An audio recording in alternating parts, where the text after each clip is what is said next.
दुर्गम पर्वत शिखर निवासिनी। मैं ऐसे दुर्गम स्थान से निकली हूँ जहाँ कलयुग के मनुष्य प्राणी कोई नहीं आ सकता है।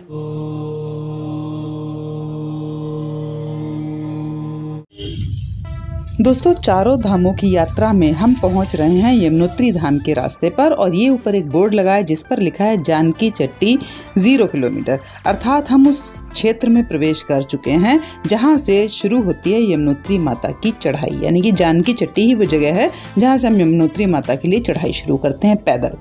और ये सामने एक नीले रंग का बोर्ड दिखाई दे रहा है जिस पर लिखा है फ्री रजिस्ट्रेशन। 4 धामों की यात्रा के लिए आपको एक रजिस्ट्रेशन कराना होता है जो कि बिल्कुल फ्री होता है, वो आप यहाँ पर करा सकते हैं। ये देखिए लिखिए 4 धाम यात्रा निःशुल्क पंजीकरण केंद्र। और इससे बिल्कुल थोड़ा सा आगे बढ़ने पर सीधे हाथ पे ही नीचे आपको दिखाई दे रही होगी पार्किंग। जो भी गाड़ियां हैं वो इसके आगे नहीं जाती हैं, सारी गाड़ियां यहीं पार्किंग में खड़ी कर दी जाती हैं और इसके आसपास के क्षेत्र में जो भी होटल धर्मशाला है वहां पे हम रह सकते हैं। लेकिन जो यहाँ के नंबर हैं, यानी कि जो उत्तराखंड की जो गाड़ियां हैं, छोटी गाड़ियां हैं, वो इसके आगे भी जा सकती हैं थोड़ी सी दूरी तक। और थोड़ा सा आगे बढ़ने पर हम एंड में पहुंचते हैं एक तिराहे पर। यानी कि एक ट्रायंगल है जो एक लेफ्ट साइड में रास्ता जा रहा है और एक रास्ता जा रहा है राइट साइड में। ये देखिए हम पहुंच गए हैं उस जगह पे, जानकी चट्टी की उस जगह पे जहां से शुरू होगी हमारी चढ़ाई यमुनोत्री माता के लिए। तो दोस्तों, इस रोड के एंड पर पहुंचने पर एक रास्ता जा रहा सीधे हाथ पर खरसाली गांव और उल्टे हाथ पर यमुनोत्री का ट्रैक स्टार्ट हो जाता है। हम जा रहे हैं खरसाली गांव की तरफ क्योंकि हमने यहाँ पे रुकना डिसाइड नहीं किया। उसका कारण ये था कि खरसाली गांव में स्थित हैं 2 मंदिर, एक माँ यमुना का और एक शनिदेव जी का, जो कि यमुना माँ के भाई कहे जाते हैं। तो वो दोनों ही मंदिर खरसाली गांव में हैं। तो हमें जाना है खरसाली गांव जो कि यहाँ से सिर्फ 1 किलोमीटर। उसके लिए हमें ये पुल पूरा क्रॉस करना पड़ेगा और पुल क्रॉस करने के बाद 1 किलोमीटर की चढ़ाई पर अर्थात दूसरी तरफ जो पहाड़ है उस पर स्थित है खरसाली गांव। तो हम चल रहे हैं खरसाली गांव की तरफ। रास्ता दोस्तों बहुत ही ऊबड़ खाबड़ टेढ़ा मेढ़ा है, तो इसलिए वीडियो बहुत शेकी आएगी, तो आप प्लीज़ उसको बियर कीजिएगा क्योंकि हमारे पास ऑप्शन नहीं है गाड़ी में बैठ के ही बनाना है इन रास्तों में, और बनाना भी है तो आपको वो देखना भी पड़ेगा। लेकिन बहुत ही अच्छा व्यू है, बहुत ही अच्छा नेचर, पहाड़, बादल, पेड़, हरियाली, खाई, सब कुछ, मतलब जो आप देखना चाहते हैं किसी एक अच्छी जगह वो सब कुछ यहाँ आसपास में है। तो हम इस ऊबड़ खाबड़ रास्ते से होते हुए चल रहे हैं। यहाँ पे वैसे गाड़ी का रास्ता तो इसे नहीं कहेंगे, पैदल का ही रास्ता कहेंगे क्योंकि काफ़ी ऊबड़ खाबड़ है। लेकिन जो जिस गाड़ी में हम हैं वो यहाँ के जो ड्राइवर हैं वो बहुत ही एक्सपर्ट हैं और वो इस एरिया में बहुत चलाते रहते, तो वो लेके जा रहे हैं। लेकिन अधिकतर लोग यहाँ पे गाड़ी लेके अंदर नहीं जाते हैं। यहाँ से मुड़ते ही बिल्कुल सामने एंड में हमें दिखाई दे रहा है यमुना माता का मंदिर। थोड़ा थोड़ा दिखाई दे रहा है, लेकिन ये यहाँ से दिखाई दे रहा है। ये इसको पहुँचने के लिए हमें 2-3 बार मुड़ के वहाँ पे पहुँचना पड़ेगा। लेकिन यहाँ से सामने हमें दिखाई दे रहा है, छोटा सा शायद आपको नज़र आ रहा होगा, वो रहा सामने यमुना माँ का मंदिर। इसको कहते हैं यमुना माँ का मायका। अर्थात जब ऊपर यमुनोत्री धाम में माता यमुना को नीचे लाया जाता है तो इस मंदिर में ही उनको रखा जाता है 6 महीने के लिए। भाई दूज पे उनको ऊपर से नीचे लाया जाता है और उसके बाद वो 6 महीने यहीं पर रहती हैं। और 6 महीने के बाद फिर दोबारा से जब यमुनोत्री धाम का पट ओपन होता है, उनके पट खोले जाते हैं माता यमुना के यमुनोत्री में, तब यहाँ से वो अपने भाई शनिदेव और यमराज जी के साथ फिर ऊपर जाती हैं और ऊपर फिर स्थापित हो जाती हैं 6 महीने के लिए। तो इस तरीके से माता यमुना शनिदेव के साथ ही ऊपर जाती हैं अपने भाई के साथ और शनिदेव जी के साथ ही नीचे आती हैं। तो हम पहुंच गए उस स्थान पर जहां से अब चली शुरू होगी हमारी पैदल की यात्रा। यहाँ तक तो गाड़ी आ गई थी। ये सामने जो आपको एरो दिखाई दिया, यहाँ से हम अंदर जाएंगे। तो अब हम पहुंच रहे हैं यमुना माता के मंदिर में, और ये वो मंदिर है जैसा कि मैंने आपको ये शनिदेव जी के जो दर्शन कराए वहाँ बताया था कि यमुना माता जी के मंदिर में जब यमुनोत्री माता को ऊपर से नीचे लाते हैं, उनका आइडल जो है वो नीचे लेके आते हैं उनकी मूर्ति को, तो उनको विंटर्स में यहाँ पे ही रखा जाता है 6 महीने के लिए। और ऊपर यमुनोत्री में तो यमुना माँ की सिर्फ 6 महीने पूजा होती है और इस मंदिर में यमुना माता की पूरे साल पूजा होती है। तो इस तरीके से यहाँ ये जो है बहुत ही इंपॉर्टेंट जगह है यमुना माता के दर्शन। तो हम आपको कराते हैं यमुना माता के उस जगह के दर्शन जहाँ पे वो विंटर सीजन में रहती हैं। तो आइए चलिए चलते हैं। दोस्तों ये खरसाली गांव उत्तराखंड के उत्तरकाशी जिले में स्थित एक छोटा सा गांव है और समुद्र तल से लगभग 2675 मीटर की ऊंचाई पर स्थित है। खरसाली में सर्दियों के मौसम में भारी बर्फबारी होती है और यमुनोत्री जाते हुए यात्री सर्दियों के दौरान बर्फबारी के कारण देवी यमुना के इसी मंदिर में विश्राम करते हैं। ये जगह प्राकृतिक झरने से ढके प्राकृतिक परिवेशों के कारण यात्रियों के बीच एक लोकप्रिय पिकनिक स्पॉट सा बन गया है। खरसाली में भारत का सबसे पुराना शनिदेव का मंदिर है और यमुना माता का मंदिर तो है ही जहां हम पहुंच रहे हैं, और कुछ ही यात्री चार धाम की यात्रा के दौरान मां यमुना के इस मंदिर के दर्शन कर पाते हैं, क्योंकि अधिकांश लोगों को यहाँ के इन मंदिरों के बारे में ज्यादा जानकारी नहीं है। इसलिए लोग सीधे यमुनोत्री माता के दर्शन करके और वापस चले जाते हैं। तो हम आपको इन अच्छे से मंदिरों के दर्शन जरूर कराएंगे और हम पहुंच रहे हैं मंदिर के अंदर, लेकिन हमें मंदिर लग रहा है थोड़ा सा बंद। चलिए अंदर चल के देखते हैं इसको। दोस्तों मंदिर तो बंद है, लेकिन हम थोड़ा सा झांक के आपको यहाँ की मूर्ति तो दिखा ही देते हैं। तो ये रही हमारी प्यारी सी नीले रंग की यमुना माता जी की मूर्ति, और हमें पता चला है कि पुजारी जी भी पीछे से आ ही रहे हैं और पुजारी जी हमें बता रहे हैं कि यहाँ पे कोई भी नहीं पहुँच पाता है, बहुत कम ही लोग इस मंदिर में आ पाते हैं। कोई बात नहीं, दिख रही है हमें। कितनी सुंदर मूर्ति है। हाँ, ये यमुना जी कालिंदी है ना, कृष्ण प्रिया। कृष्ण प्रिया कालिंदी बोलते हैं। हाँ, कालिंदी। ये कृष्ण प्रिया कैसी बन गई? कैसे बनी? इसने यमुना जी कृष्ण भगवान की तपस्या किया। कृष्ण भगवान किस रूप के हैं? इसी रूप के हैं। तो इसने कृष्ण भगवान की तपस्या किया, इसलिए ये सांवली हो गई। अच्छा। हाँ, इसी के, नहीं तो यमुना जी सांवली नहीं थी। यमुना जी भी ऐसी गोरी थी जैसे कृष्ण जी के प्रेम का रंग हाँ, कि उस प्रेम में से वो उसी सांवली हो गई। नहीं तो ये भी ऐसी थी जैसे गंगा जी थी। इसने कृष्ण से प्रिया हो गया तो कृष्ण की प्रिया की तपस्या कर दिया, तो उसका ये जल देखो जरा, ये यमुना जी का जल, वो भी कृष्ण प्रिया, सफेद प्रिया, कृष्ण प्रिया है। कृष्ण भगवान की ये पटरानी है। कितने नंबर की पटरानी है? चौथी। हाँ, और यहाँ पर जमुना, पहले मैं बताऊँ, ये जमुना मैया सूर्य की पुत्री है। सूर्य नारायण, ये सूर्य आ गया लाइट। देखो लाइट मैं और भी लाइट भी जगा देता हूँ, आ गए लाइट। एक मिनट सारा बुझा दिख जाएगा उसको, उसी फल बोर्ड रखा है जमुना मैया का कि जैसा जिस तो जमुना, ये सूर्यदेव है। कितने ये यमुना जी के पिताजी है, ये बड़े हैं, ये इनके पिताजी है। कृष्ण भगवान की पटरानी है और शनि और यमराज की बहन है। कैसी है शनि यमराज की बहन? कि यमुना जी तो संज्ञा से प्राप्त हुई है और छाया से कौन? शनि और यमराज। अच्छा, वो उन्होंने भी मुझे वहाँ पंडित जी ने बताया कि यमराज और शनि यमुना एक साथ थी। हाँ। एक माँ के हैं। हाँ। और नहीं शनिदेव दूसरी माँ। शनि और यमराज छाया। अच्छा, छाया का रूप जब बने ना, अपने आप जब संज्ञा उत्तीर्ण हो गए, वैतरण में हो गई, तो फिर छाया वहाँ अपना छाया रूप वहाँ रख दिया है। और सूर्य भगवान की लड़की है और ये कृष्ण भगवान की पटरानी है। तो जमुना जी ने हजारों वर्ष तक जहाँ से यमुना जी निकली है वहाँ पर तपस्या किया। किसकी? जैसे गंगा जी ने भागीरथ की तपस्या किया, वैसे जमुना मैया ने जयमुनि ऋषि जी की तपस्या किया। जयमुनि ऋषि जी की तपस्या किया। उस तपस्या के बल से जमुना जी ने वहाँ पर प्राप्त किया। तो जमुना जी ने बोला है कलयुग के मनुष्य के प्राणी के लिए कि हे कलयुग के प्राणी, जहाँ से तो मैं निकली हूँ। जमुना जी के दो धारा है, एक तो शीतल धारा है और एक गर्म धारा है। तो जमुना मैया ने बोला जहाँ से तो मैं निकलती हूँ, दुर्गम पर्वत शिखर निवासिनी, मैं ऐसे दुर्गम स्थान से निकली हूँ जहाँ कलयुग के मनुष्य प्राणी कोई नहीं आ सकता है। तो कलयुग के मनुष्य को तारण करने के लिए जमुना में जहाँ आप लोग जाएंगे, जहाँ से तो जमुना जी ने उत्पत्ति हुई, जहाँ पर जमुना जी ने तपस्या किया है वहाँ पर जमुना जी अपनी उत्पत्ति कर दिया। उत्पत्ति कैसी की है? नेत्रों से जमुना जी के जो नेत्र हैं उनसे गर्म पानी निकलता है वहाँ पर। और दोस्तों ये है यमुनोत्री में स्थित दिव्य शिला, जहाँ से निकलता रहता है बहुत ही ज्यादा गर्म पानी, और आज तक कोई भी पता नहीं कर पाया कि ये गर्म पानी कहाँ से आ रहा है। इसका उद्गम ही इसी शिला से है, इसीलिए इसको दिव्य शिला नाम दिया गया है। तो जमुना जी ने बोला जो कलयुग में मुझको मानेगा, पूजेगा, मेरी यात्रा करेगा, वो वहाँ पर वो उस स्थान में बैठ के पूजा करेगा। और उसी पर सामने में सूर्य कुंड है, जिसमें क्या बनते हैं, चावल रोटी ये सब कुछ बनता है। और दोस्तों ये है वो जगह जहाँ पे चावल या आलू पोटली में बांध के इस गर्म पानी में उबाल के प्रसाद के रूप में दिए जाते हैं। हाँ, जमुना जी ने बोला कि हे पिताजी, अब तो सब व्यवस्था हो गई, पहले कुछ व्यवस्था नहीं था, रहन सहन खान पान कुछ नहीं था।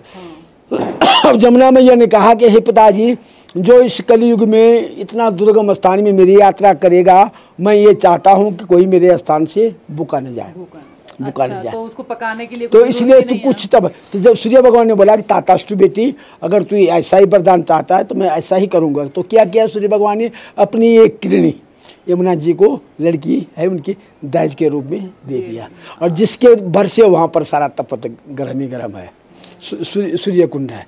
फिर यमुना जी ने बोला क्या, अपने भाइयों से, किससे, शनि यमराज से, कि हे भाइयों, मैं ऐसे स्थान में तपस्या करती हूँ, मैं ये मेरा स्थान है, और मैं दूसरा स्थान मेरा ये है यमुना जी का। ये कौन सा स्थान है, मायका, क्योंकि सर्दियों में सर्दियों में माती है यहाँ आती है, ये मायका हो गया। और वो अपना पेड़ समझो, जो कुछ भी समझो। माता जी ने बोला कि जब मैं अपने मायके में आता हूँ, और सबसे पहले जो यात्री लोग आएंगे तो सबसे पहले इस स्थान में आएंगे लोग। शनि जी का मंदिर है, देखा ना आपने, शनि जी का मंदिर है। तो शनि और यमराज से यमुना जी ने वरदान मांग रखा है। कैसा वरदान मांगा कि हे भाइयों, जो कलयुग में मेरी यात्रा करेगा, मेरा पूजा करेगा, मेरी अर्चना करेगा, उसको यमत्रास नहीं देखना। किसको बोला, यमराज को। शनि को बोला कि हे भाई, तू भी जो मेरी यात्रा करेगा तो जो शनि का जो क्रोप होता है ना, उसको नहीं दिखाना। फिर शनि ने बोला, वाह बहना, आपने कैसा वरदान मान लिया, मैं तो ग्रहों का राजा हूँ।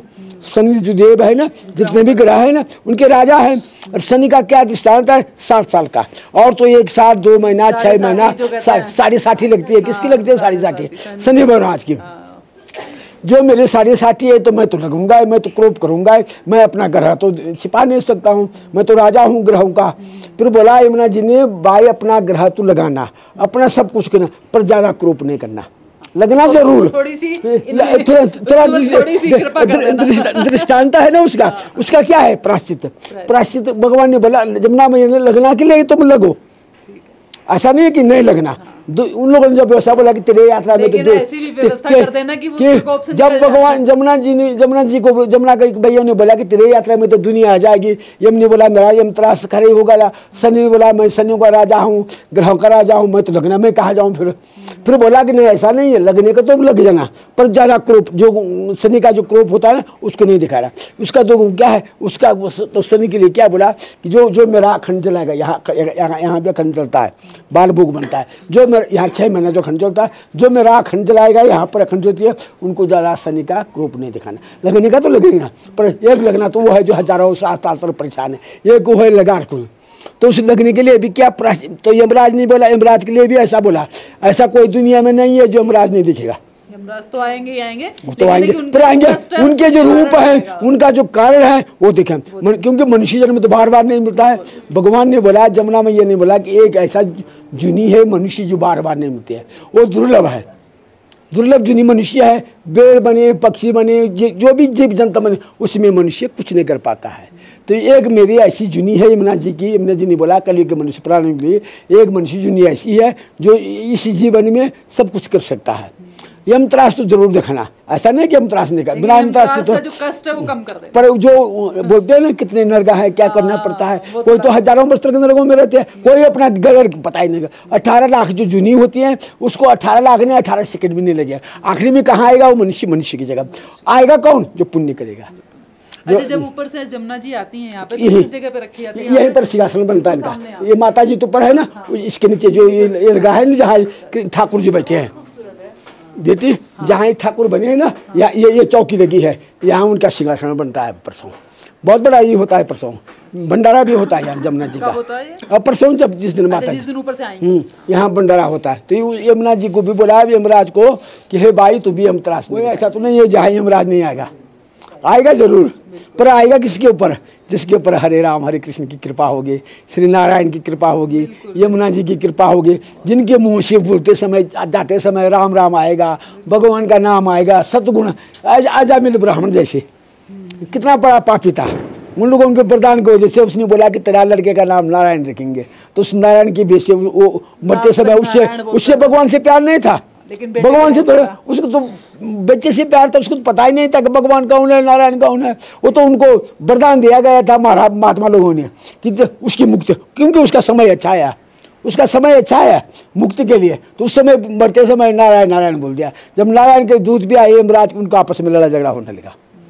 यमराज ने बोला ये आदमी मेरा है। नारायण ने बोला यमराज के दूत की तेरा कैसा होगा, जीवन भर तो उसने पाप किया, तो आज तेरा कैसे होगा। भगवान ने बोला किसने चाहे जीवन भर कुछ भी किया, के समय जो इसने जीवन भर कुछ भी करे, आखिरी समय उसने मेरे को स्मरण किया, इसलिए मैं उसका कल्याण कर। देखो पृथ्वी में यमुना जी आई ना, गंगा जी आई ना, स्वयं शंकर भगवान आए, बद्रीनाथ भी स्वयं, अलकनंदा, सरस्वती, नर्मदा, जितने भी मंदाकिनी, ये सब जितनी भी नदियां हैं, ये नदियां नहीं है बेटे, ये तो महान देवियां हैं।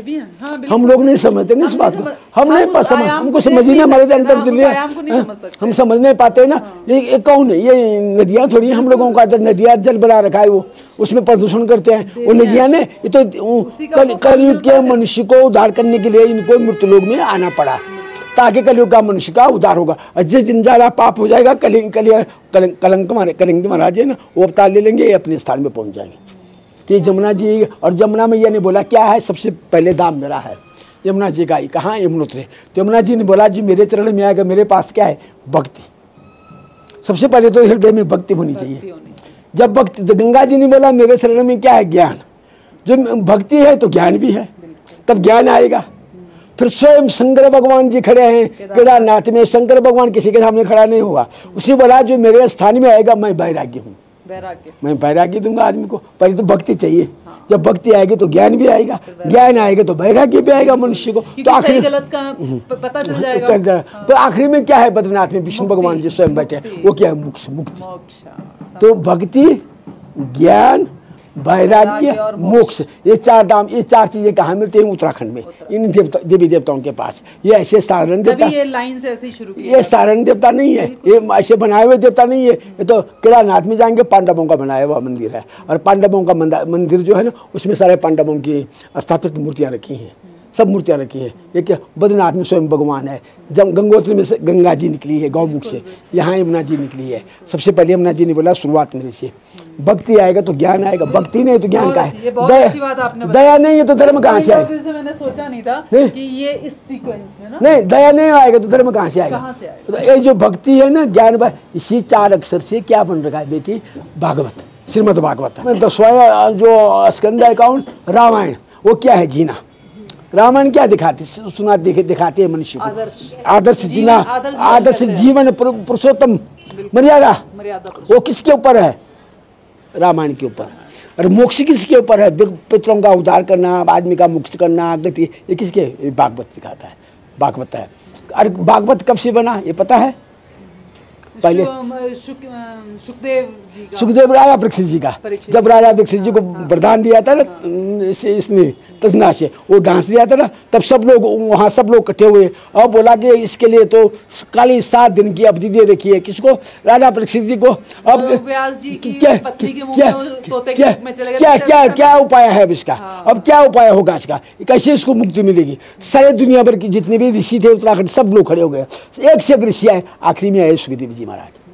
वो सबसे छोटे थे, ज्ञान की बड़ी थी, हैं। सुखदेव जी पहुंच गए वहां पर, सबसे छोटे सुखदेव जी को तो गर्भ में कृष्ण जी के दर्शन हो। हाँ, तो देखने वो सबसे महान थे। तो सबसे पहले देखने सब ऋषि एक से एक थे, वो छोटा था, बालक रूप था उसका, पर ज्ञान उससे सबसे ज्यादा था। सब ऋषियों से ज्ञान था, उसी ने समझाया उनको कि देखो भाई इनका कोई उपाय नहीं है, एक उपाय है, 7 दिन का है, इनका श्रीमद् भागवत हो जाए। और कहाँ हो जाए, गंगा के तट, हरिद्वार में। हरिद्वार में पहले भागवत ने, तब से भागवत बना 7 दिन का। पहले भागवत नहीं था, तब से बना भागवत। 7 दिन का जो भागवत बना वो तब से बना, क्योंकि 7 दिन का जो भागवत होता है उसी में मोक्ष होता है। तब सब ऋषियों ने सब इकट्ठा करके उसको 7 दिन का भागवत किया, उसका उद्धार किया। तब से वो बेचारे अपने स्थान में पहुंच गए, तब से भागवत शुरू हो गए गंगा जी के किनारे हरिद्वार में। ये तो माया है भगवान की, अपने हाथ की बात है, ये तो पुराण की कथा है। ये भी पंडित जी मैं समझती हूँ, आप कहीं खुद नहीं जाते हो, आपका जहाँ से बुलावा आता है आपको अपने आप खींच लिया जाता है वहाँ पे। हम कौन खींचने वाले, और तुम भी कौन आने वाले। हम ऐसा मत बोलो हम कि हमने बुलाया तुमको, और तुम भी ऐसा मत सोचो कि हम खुद आ गए उसका बुलावा। जब उसकी बुलावा होता है, देखो कई लोगों के ना हजारों 2 साल 3 साल 4 साल से साल भर से टिकट बने हुए होते हैं, मन में होते हैं, दारा नहीं होता है, बाग में सब कैंसिल जाता है। और जिसके बाग में होता है अच्छा उनका प्रोग्राम अचानक बन जाता है, अचानक वो सब यात्रा हो जाती है। और यात्रा करनी मनुष्य को जीवन में जरूरी है। यात्रा क्या है? आदमी का परिवर्तन। अगर आदमी यात्रा नहीं करेगा, सत्संग में नहीं जाएगा, कथा में नहीं जाए, बिना सत्संग विवेक न होई। जब आदमी सत्संग कहाँ आता है? 4 प्रकार का होता है सत्संग। सबसे बड़ा सत्संग क्या है? कहीं कथा में जाओ, मंदिरों में जाओ, इसमें जाओ, उसमें कथा आता है। और दूसरा सत्संग क्या है? दूसरा विवेक कहाँ आता है आदमी को? जब आदमी मरता है, जब उसके शमशान में जाते हैं, वो सोचता है कि हमने कुछ नहीं। उस समय आदमी को एकदम विवेक आ जाता है, वहाँ विवेकशील बनता है आदमी। तो विवेक हर समय नहीं आता है, विवेक भी कभी कभी जागता है। तीसरा सत्संग, और तीसरा क्या है विवेक का? कि अपने से किसी का बुरा मत करो, अपने से किसी का भला नहीं होता है बेटी ना, बुरा भी मत सोचो। भगवान ने एक झोली में फूल और कांटे भरे हैं, तो बोला एक झोली में फूल भरे हैं, एक झोली में कांटा, हाय हाय कारण तो क्या होगा? कुछ कारण तो होगा ना। कारण किसके पास है? मनुष्य के पास। और चौथा? बस चौथा ये है कि भगवान ने बोला कि जितना अपने से भला हो सकता है तो अहंकार नहीं करना चाहिए, उस समय विवेक होना चाहिए। और दोस्तों अब पंडित जी से टीका लगा के उनसे प्रसाद ग्रहण करके अब हम आते हैं बाहर और आपको दिखाते हैं माता यमुना के दोनों भाई जो कि हैं यमराज और शनिदेव। तो चलिए निकलते हैं थोड़ा सा बाहर। पहले तो बाहर का नज़ारा देखिए यहाँ से, इससे ज़्यादा खूबसूरत क्या होगा? आप देखिए ध्यान से, कितने सुंदर पहाड़ नीचे चारों तरफ का, मतलब बहुत ही अच्छा लग रहा है यहाँ पर खड़े होके। और इतने सुंदर से पहाड़ों के बीच में इतना प्यारा सा मंदिर, बहुत ही अच्छी जगह। आप कभी भी यमुनोत्री आए तो आप इस जगह पर आना बिल्कुल भी मत भूलिएगा।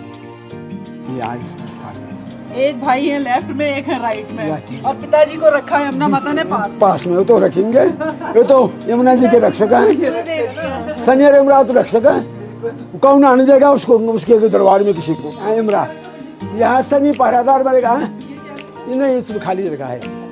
वहाँ शनि महाराज या यमराज जी हैं, यहाँ यमराज जी पैरा मारेगा, वहाँ शनि महाराज जी पैरा मारेगा। दोनों बीच में सूर्य भगवान है, अपने आप ऊपर बैठी है यमुना जी, गद्दी में बैठे हैं। उनको गद्दी का ये दे रखा है, कलिंदे गिरी मस्तके पदमंद पूर्वजराम। तो दोस्तों आपको यमुना माँ के दर्शन, यमुना माता जी के दोनों भाइयों के दर्शन कराने के बाद और अब इस मंदिर की एक परिक्रमा लगाने के बाद, ये पहले तो आप ये देखिए, यहाँ से मंदिर को देखिए आप, सिर्फ मंदिर और मंदिर के पीछे के पहाड़, चारों तरफ का नज़ारा, बस ऐसे लग रहा है यहाँ खड़े होके इसी को ही देखते रहें। और अब हम आपको दिखाते हैं मंदिर के बिल्कुल साइड में एक छोटा सा जहाँ पे हम यज्ञ करते हैं, हवन करते हैं, वो जगह बनी हुई है, उसके भी दर्शन आपको करा देते हैं। देखिए ये है वो हवन कुंड, और ये बहुत ही गहरा बना हुआ है। ऐसा हवन कुंड इतना गहरा मैंने नहीं देखा, या शायद खाली देख रही हूँ तो इसलिए मुझे ज़्यादा लग रहा हो, लेकिन काफ़ी गहरा लग रहा मुझे हवन कुंड। और इस हवन कुंड से ही थोड़ा सा आगे पर एक इन्फॉर्मेशन लिखी सारी यमुनोत्री माता के बारे में, और यहाँ पे जो मंदिर हैं उसके बारे में, खरसाली गांव के बारे में, वो सारी इन्फॉर्मेशन लिखी हुई है। और दूसरी तरफ यहाँ पे लिखा हुआ कि जो भी आसपास के एरिया वो कितने किलोमीटर की दूरी पर है, वो लिखा हुआ है। और इसके दूसरी साइड में यमुनोत्री माता के बारे में सारी इन्फॉर्मेशन इंग्लिश में लिखी हुई है। तो इस तरीके से इसके चारों तरफ यहाँ के बारे में और यहाँ के आसपास की चीज़ों के बारे में सारा कुछ लिखा हुआ है। दोस्तों ये हमारे साथी लोग हैं, ये अभी हमें यहाँ पे मिले, गुजरात से आए ना आप? हाँ, गुजरात से आए। ये सारे गुजरात से आए, थोड़ा मुंह दिखा दो, चला जाओ। और सुबह जो हम यमुनोत्री की चढ़ाई करेंगे तो हम सब एक साथ मिलके चढ़ेंगे और बोलेंगे यमुना मैया की जय।